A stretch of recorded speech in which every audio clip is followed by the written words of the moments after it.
In the coming days, we will announce a short-term update roadmap for the game, including revisions to the Tiger storyline. Sincerely, the Yasha devs.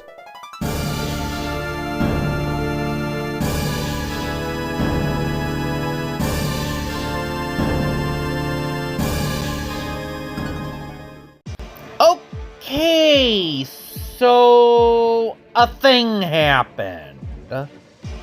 Honestly, it was only a matter of time before something like this happened. I'm sorry. I don't know if I'm really the best person to talk about this situation, but I did kind of want to get my 2 cents out there.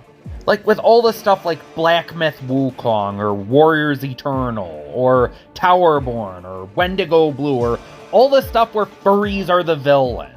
None of that mattered. None of that. You have one of the main characters from Tegen Toppa Gurren Lagann calling the villains furball, which I can only really take as a stand-in for fur, and no one cared! But here it is. Someone makes a game where one of the main characters is this badass tiger. They give him the worst ending possible, at least out of the main characters, and this is finally enough to get furries to say no! All the times it feels like we've gotten the short end of the stick, and this is the straw that breaks the camel's back. Why was it all those other instances no one cared, but now this is enough to send death threats over? So I've heard anyway. I haven't actually seen any of these death threats or know anyone who was angered enough to do that, but like I said, I want to put my 2 cents in on the whole thing. Like, do I think that reaction is a little extreme? Well, to be honest, a lot of us say stupid shit like death threats when we're angry, so I'm going to assume a lot of those people regret going that far. I mean, it's all just a bunch of hot air. I don't really take it all that seriously, but I mean, things are happening, so I mean, it worked, and no! Bad, Belle! Bad! Do not encourage that kind of behavior. But, let's actually shift the question. Do I think death threats were necessary? No. Do I think the outrage was necessary? Let me explain my stance on this. If I'm being honest, I understand where the outrage is coming from. Like I said, it often feels like furries get the short end of the stick a lot.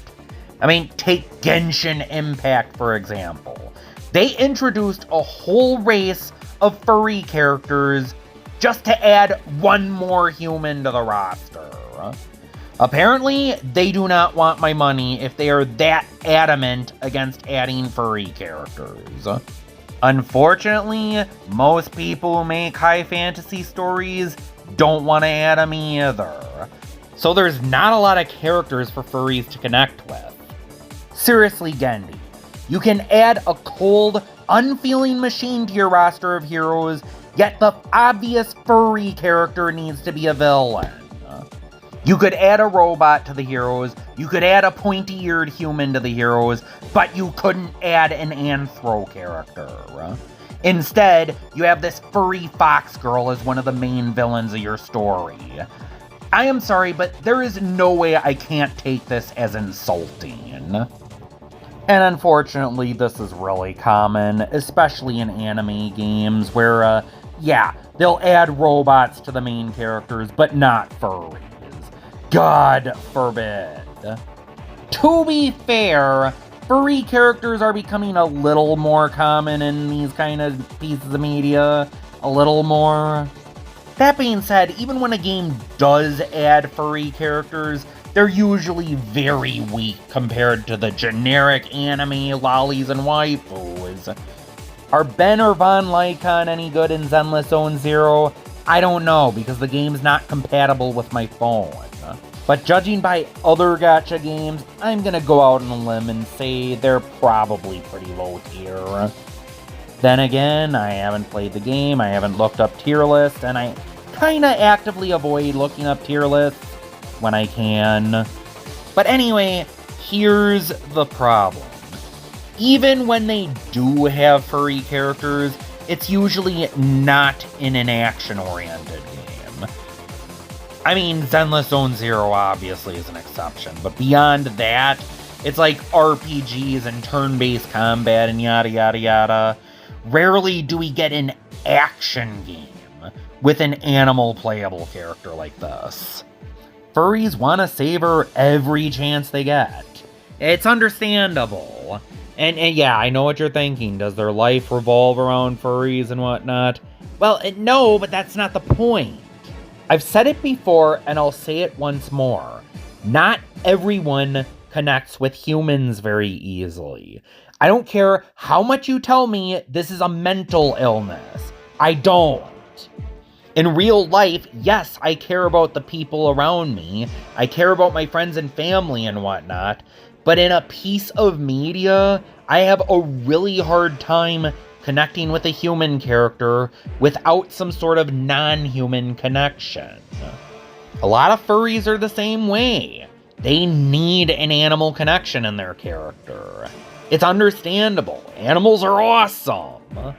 Good writing and whatnot is fine, but why can't a character also be cool on top of being well written? It's possible.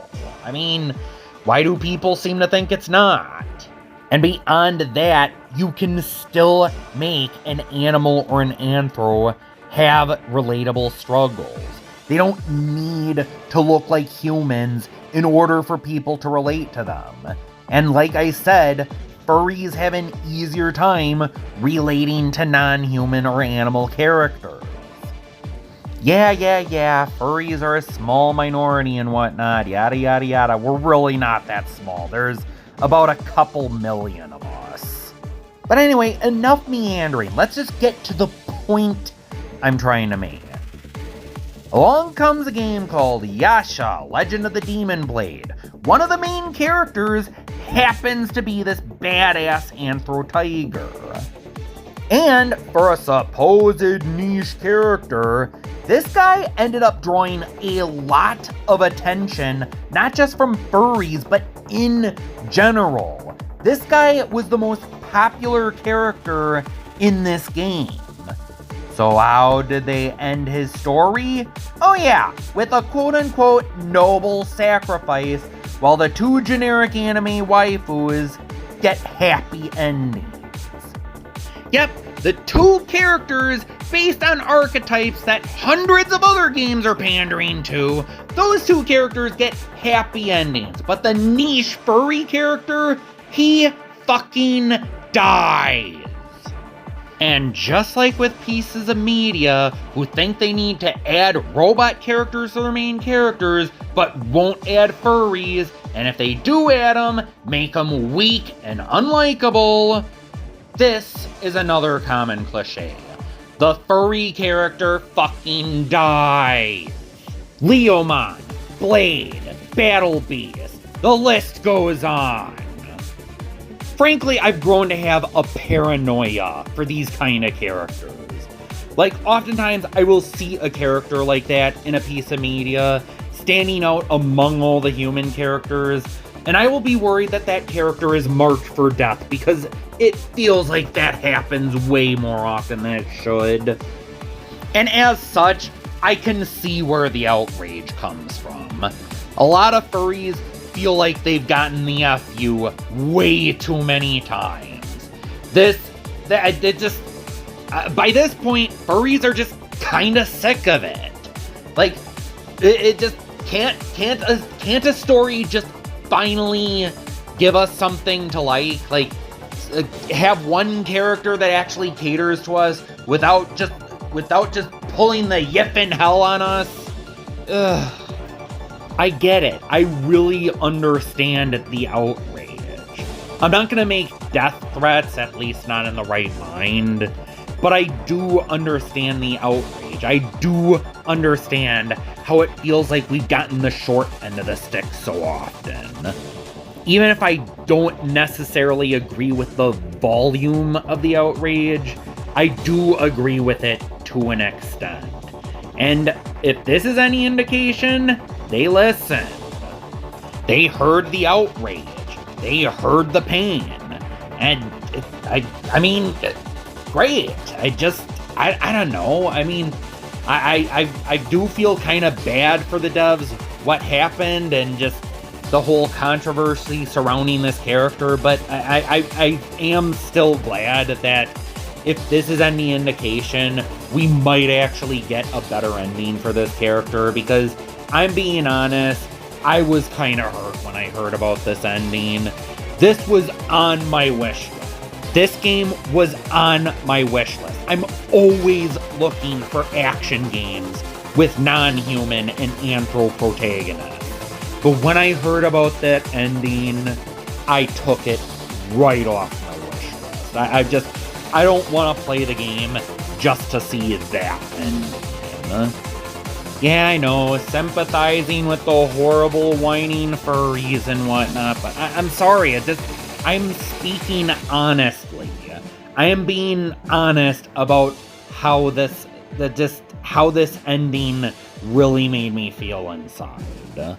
It honestly just felt below the belt.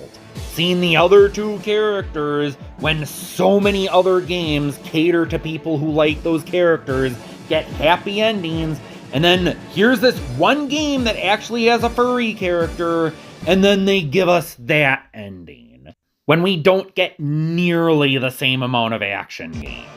It's just, come on, I would love a Diablo-style hack-and-slash game with an anthro-playable character, but just why? Why did they give him such a dark ending? Why did they give him such a soul crusher? I'm sorry, I'm being honest. I don't like the ending. I don't want to play the game knowing that's how his story ends. So like I said, I can understand and sympathize with the outrage. That being said, I don't know how I feel about what happened to the dogs. I mean, maybe this is one of those now I'm feeling guilty kind of situations. And yeah, hearing that they might actually change his ending, it does make you feel kind of guilty for sending him death threats. Makes you feel like a real donkey, doesn't it? I mean, I hope it does, but then again, people do stupid shit when they're angry. That's how humans are sometimes. And I hope we can just move on from this controversy and maybe, I don't know, put it behind us. The devs listened. The devs might change the ending, and I guess that's kind of commendable. I commend the devs for considering the idea that maybe his ending was kind of a soul crusher, and maybe they might change it, and I commend the devs for that. And I hope you guys weren't too hurt by what people did. If the devs are listening, I'm gonna try and speak on behalf of furries and anyone else who gave outrage. I'm thankful that you are deciding you might change the ending, and I'm sorry for what we put you through. I hope I explained everything clear enough. I'll be honest, I'm not that good at explaining things, but I hope no one is angry. I hope we can just put this all behind us and move on. And hopefully, maybe we'll get more characters like this in the future, and maybe they won't kick the bucket. Who knows? Like I said, furries are becoming a little more common, but they're still not common per se. But who knows? Maybe the future will be bright for us. I don't know. And just one more disclaimer. It's not so much that my life revolves around furries. It doesn't. It's just that, like I said, I just I connect with non-humans easier. I connect with animals easier. I like animals more, and just, I need a non-human connection. I need that idea that life is valuable besides humans, and yada yada yada. But anyway, I think that just about wraps up my rant on this whole ordeal. Until next time, I'm Belle, and the cave is closed.